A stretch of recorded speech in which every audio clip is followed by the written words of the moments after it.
Hello students, so today we're going to be continuing our lesson on the Holocaust.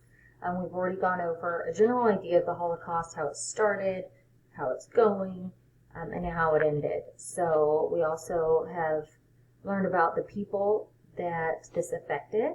So now we're going to go a little more in depth into that, and we're actually going to get into primary and secondary sources and comparing similarities and disparities between people's experiences during the Holocaust. So just to give you all a refresher, some information here. The Holocaust is a horrific time in which many people suffered, especially the Jews, and even died at the hands of notorious dictator Adolf Hitler. While many can only imagine the horrors that occurred in Germany from 1941 to 1945, there are some very brave people that did more than survive. They shared their stories, their first-hand accounts of their times in the ghettos, concentration camps, extermination camps, and their liberation by U.S. troops, which is a very significant time that a lot of people don't really delve into. This can be really, when you think of all the horrific things that happened during the Holocaust, when you read some of these survivors' accounts, one of the things that stands out the most is how they were treated by the U.S. troops when we successfully defeated the Germans during World War II. To really understand history, one has to actually receive information from primary sources. These primary sources are first-hand accounts of events that have occurred. These sources can be pictures, diaries, articles, or books written by the individual that participated, or in this case, was a victim of certain events. So many Jews were victims, as well as homosexuals, those with disabilities, and criminals even. These people were victims. There's also people that were of German descent, Aryan, that also suffered. I mean, some of these people were just so severely manipulated and all of this chaos. They were also victims, just in a different way. And maybe not to the extent of Jews. For this assignment, we will pair up and compare two primary sources and their authors' experiences during the horrific time known as the Holocaust. So, we'll get a little more into the difference between primary and secondary sources. So, every one of you has had an experience where somebody has told you something that happened to them. You even share your own stories. And whether you do that in the beginning of the year, tell me about your summer. That is you giving that's your primary source. If I go back and I say, Timothy said he did this summer and this was his experience, I'm reading from a primary source. Now, if Timothy's grandma writes about what Timothy did and what she heard about his vacation, now that's going to be a secondary source because it didn't happen to grandma, it happened to Timothy. So, primary sources are immediate first-hand accounts of a topic from people who had a direct connection with it. Primary sources can include texts of laws and other original documents, newspaper reports by reporters who witnessed an event or who quote people who did, speeches, diaries, letters, and interviews where the people involved said or wrote, original research, data sets, survey data such as census or economic statistics, photographs, video, or audio that capture an event. So a lot of people think, too, with primary sources that what you're doing is you're only reading something, when this can actually be photographs. Photographs are primary sources.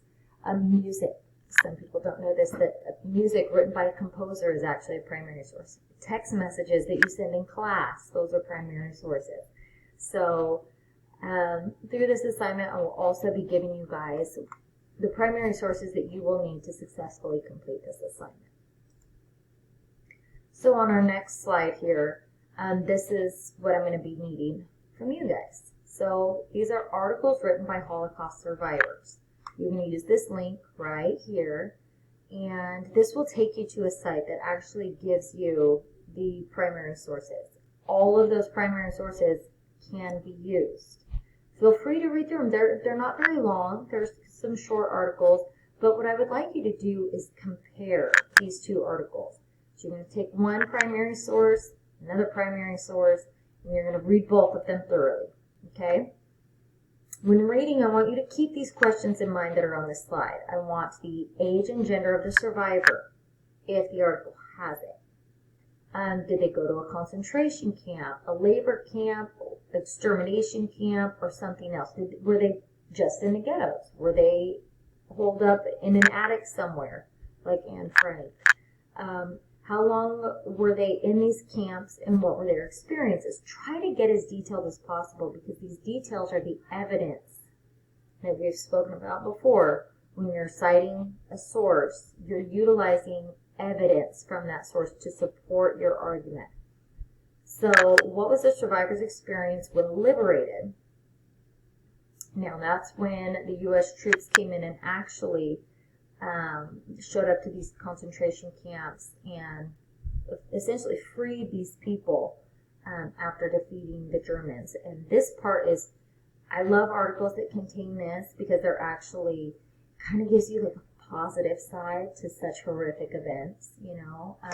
That's so you can see the turn of events and how that changed the mindset a lot of these survivors who maintained hope while being in these concentration camps and under terrible living conditions. And it will, even some of these articles give you the U.S. troops what they saw and thought when they came upon these camps. Okay, so then next, here's some more tips for you guys. I know writing papers can be boring. I've written a lot of them. So let's make it fun. For this paper, you and your partner. So yourself and your partner are going to pick 2 articles. You guys each have them. So that means 2 articles. You will read them together. You're not going to have 4. You each have 2 of the same article. And you will each read them on your own. And what you're going to do is while you're reading these documents, you're going to annotate them. So that means highlighting, making comments in the margins, underlining keywords, and for similarities and differences of this primary document. And then once you've each read the 2 articles that you chose, you're going to look at them together. And you know what's interesting about this exercise is you're going to see that you guys are going to find things different from one another in the same articles. So discuss your findings with each other. Each of you will be responsible for writing your own 5-paragraph paper that meets the following requirements. So make sure that you guys are looking at these requirements, because these are what's going to help you to get a passing grade on this assignment.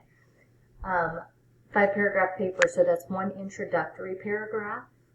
So that's going to be where you're stating who the articles are about, what the purpose of this paper is, and then you're going to be doing a 3 body paragraphs. So here is where you can use 1 paragraph to say, some weirdies and differences here. Try to pick 3, okay? Because you might find a lot. Try to kind of sum it up. And then your conclusion paragraph. By now, you guys all know how to write an essay. So you must have a title page, and you must have a works cited in MLA format. This is very important to cite these sources, because these are the survivors' words. So I want to make sure if you're using quotations, if you're using information from the articles, you have to cite those. These people need credit for voicing their accounts and being brave enough to do that. So try to answer 3 questions from the previous slide. And I know this one's key here at the bottom. I don't want a summary of the document. I want a comparison. So again, similarities and disparities between the 2 articles that you and your partner have chosen. All right. So this is something that's a little, that's, just to kind of give you guys a general idea of just how many people were affected by this.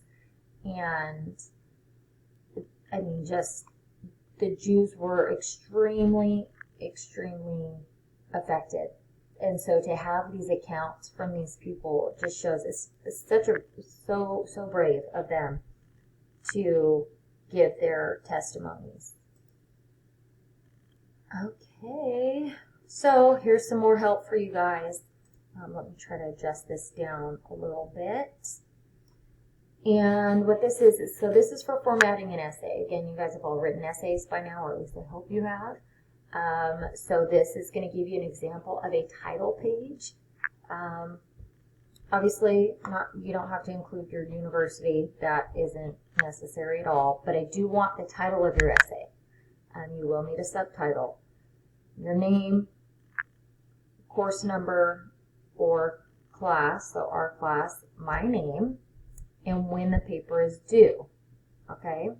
So you're going to need to read through this and see why I want all of these things. I'll leave that to you. The other part of this slide is your MLA citation example. So this I love because it tells you exactly what is needed. So I know there's sites online that can help you cite too. Feel free to use those. But if you can't, follow this. Okay?